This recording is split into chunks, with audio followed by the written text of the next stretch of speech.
Hi guys. First of all, I want to share any information, and secondly, I also will set up a question. So, first of all, I was lazy. I didn't install Houdini 18 just now. The reasons were different. Like I still using V-Ray, but yeah, probably I will have to reinstall an older version because V-Ray compatible just with that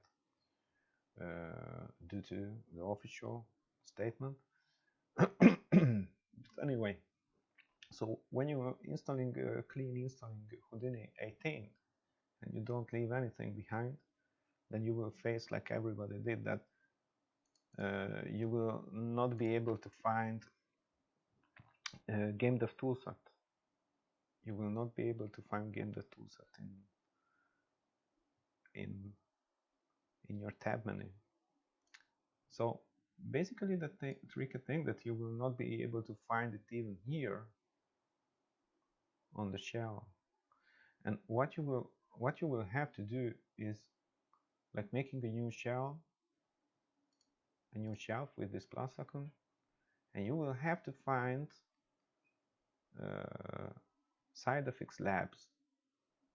I believe that they did not spread the information quite widely. Some people knew it. Some people in the official Houdini forum are figured out some backdoors and how to, smuggle in the GameDev toolset to Houdini 18, but actually it just made a big mess for them.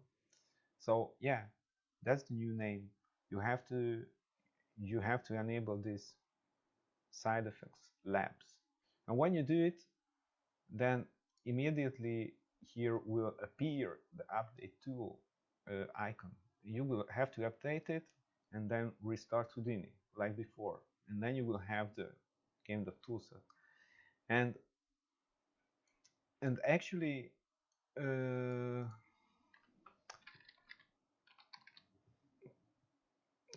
be honest, now I don't remember the voxel was GameDev, I believe, but let's see.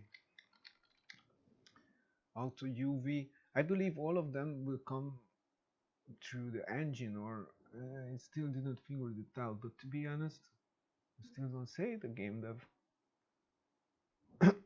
tab here. So, but anyway, from that point, you will be able to find all your GameDev tools that are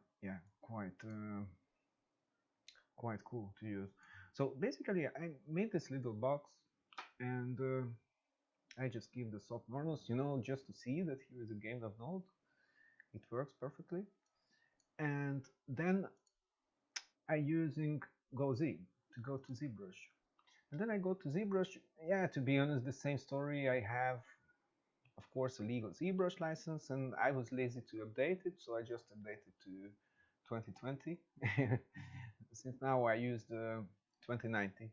So even the document size is quite weird, as you can see on my big monitor. I didn't make any modification. I wanted to test first of all this. All right, so I was able to export the file to Zbrush through GoZ to Zbrush from Houdini, and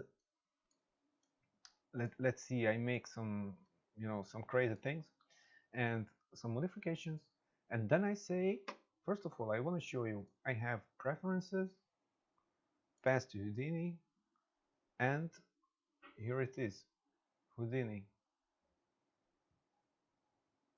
It's all good.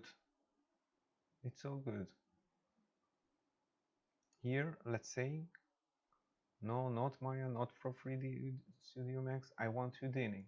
It's all good as well. So I even restarted it after I set it up all of this through preferences. But let's see what is happening. File saved to disk successfully. Yeah, what is happening when you're using GoZ? And from this point, you just have to wait here like a second and it appears, but it don't appears. And the funny thing that if I'm using GoZ import, so we have the path. As you can see. If I use import, then here is our model, and we would think, okay, now we have the path for sure. Of course, you can try this, but it's already running. Like we just exported it and we just imported it. And we go back to ZBrush. Let's say we just then smooth it, and I don't know, like, you know, now I'm having a mouse in my hand, so but okay, we'll do like this, and we will use GoZ again. What is happening? Nothing. It's not here. I don't know, guys, what's the reason. Fun fact that basically if I reload it, here you go, we have the new mesh, what we just modified. So basically we have the bridge, but I don't know why Houdini can find ZBrush. ZBrush cannot find Houdini. Like, or basically it can, because somehow import export this works. So you know, actually it can somehow, but something is wrong here. So if any of you can give a helping hand, then cool, and thanks. And welcome if you did not knew that how to install Houdini GameDev tool shelf, you know, that runs under a new name, FX Labs. So cheers, guys.